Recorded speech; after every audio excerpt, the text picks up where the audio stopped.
कैसे बस एक छोटी सी टाइपिंग गलती की वजह से दुनिया का सबसे बड़ा बॉम्ब ब्लास्ट हुआ और कैसे एक आदमी ने सिर्फ 800 रुपए के लालच में 70,000 करोड़ गंवा लिए और कैसे थोड़ी देर फोन चार्ज करने से एक आदमी का घर जल के राख हो गया। ऐसे ही और भी महंगी गलतियां जानने के लिए बने रहना वीडियो के एंड तक। नंबर 7, एक आदमी का घर रात में फोन चार्ज करने की वजह से पूरा घर जल गया। दरअसल उस आदमी ने पूरी रात के लिए फोन चार्ज पर रखा था और इनका फोन आज के जनरेशन जितना स्मार्ट नहीं था, जिसके चलते उसका फोन फूट गया और उसमें से आग की चिंगारी निकली जो कि सीधा चार्जर से होते हुए मेन लाइट सोर्स तक पहुंच गई और उसके घर में एक बहुत ही बड़ा ब्लास्ट हुआ और ये ब्लास्ट बहुत ज्यादा भयानक साबित हुआ। नंबर 6, हॉलीवुड मूवी के एक सीन में एक एक्टर एक गिटार को पिलर पे ऐसे मार देता है। उसको लगा कि ये मूवी में यूज करने के लिए एक फेक गिटार होगा पर ये असल में एक म्यूजियम का गिटार था जो सिर्फ शूटिंग के लिए रेंट पर लिया गया था और ये 140 साल पुराना था और इसकी कीमत करोड़ों में थी और फिल्म डायरेक्टर उस एक्टर को बताना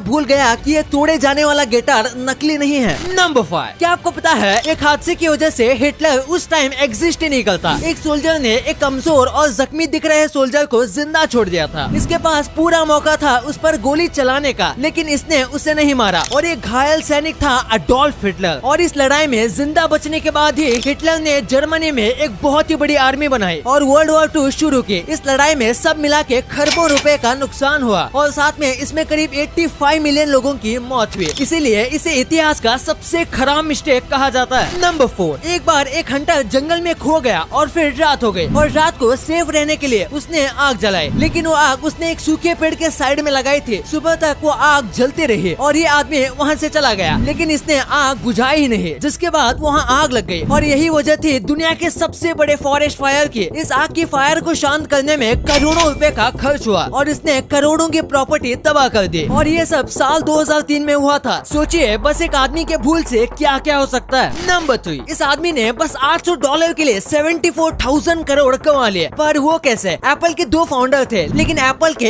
एक थर्ड फाउंडर भी थे जिनका नाम था रोनाल्ड वेन और ये भी एप्पल के 10% शेयर के मालिक थे। पर सिर्फ 12 दिनों बाद इन्होंने इस शेयर को स्टीव जॉब्स और उनके दोस्त को बेच दिया और इनसे $800 ले लिए और ये बहुत खुश हो गए। पर शायद इनको ये पता नहीं था कि ये कितनी बड़ी गलती थी। आज ये 74 लाख करोड़ की कंपनी के मालिक होते और ये दुनिया के सबसे अमीर लोगों में भी आ सकते थे। नंबर 2, क्या आपको पता है हिरोशिमा नागासाकी ब्लास्ट एक टाइपिंग मिस्टेक की वजह से हुआ था। वर्ल्ड वॉर 2 में ऑलमोस्ट सारी कंट्रीज ने सरेंडर कर लिया था, लेकिन जापान सरेंडर करने के लिए मान ही नहीं रहा था। तो फिर जापान को सब कंट्रीज फोर्स करने लगे कि तुम भी सरेंडर कर दो। तो जापान के प्राइम मिनिस्टर ने इसका रिप्लाई देते हुए कहा मोकुसात्सु। इस वर्ड के जापान में कई अलग अलग मतलब होते हैं, उनमें से एक का मतलब है कि हम सोचेंगे, लेकिन ट्रांसलेटर ने इसका अलग ही मतलब लिख दिया और फिर हिरोशिमा पर बॉम्ब गिराया गया। एक छोटी सी समझने के भूल की वजह से इतना बड़ा हादसा हो गया। प्राइम मिनिस्टर चाहे तो नॉर्मली भी इसका जवाब दे सकते थे कोई और वर्ड में। नंबर 1, ये एक बहुत ही इंटरेस्टिंग मिस्टेक है। क्वैकर नाम की एक कंपनी थी जो कि बहुत ज्यादा पॉपुलर थी और तभी मार्केट में एक नई कंपनी आई जिसका नाम था स्नैपल। ये कंपनी जूस की कंपनी थी और इसके शुरुआती साल में इसने काफी अच्छी कमाई की थी, जिसके बाद क्वैकर ने देख के इस पे इन्वेस्ट करने का सोचा, पर इन्वेस्ट करने की जगह इसने उसे डायरेक्ट खरीद लिया। क्वैकर ने इस नई कंपनी को 12,000 करोड़ में खरीदा। इस कंपनी का अब तक मार्केट में कोई नाम भी नहीं था और फिर ये कंपनी चलना बंद हो गई। इसके 2 साल बाद इस कंपनी को क्वैकर ने 2,000 करोड़ में बेच दिया, लेकिन फिर भी इनको 10,000 करोड़ का नुकसान हो गया। वीडियो खत्म होने से पहले आपको पता होगा कि इंडिया में ओमिक्रॉन धीरे धीरे कैसे बढ़ रहा है, तो इसीलिए आपका और अपने अपनों का बहुत ख्याल रखिएगा और कोविड के सभी प्रिकॉशंस को फॉलो करना। अगर आपको वीडियो पसंद आए तो इस वीडियो को लाइक कर देना और ऐसे ही इंटरेस्टिंग वीडियोस आगे भी देखने के लिए हमारे चैनल को सब्सक्राइब करना और इस वीडियो को अपने दोस्तों के साथ शेयर भी करना। And thanks for watching.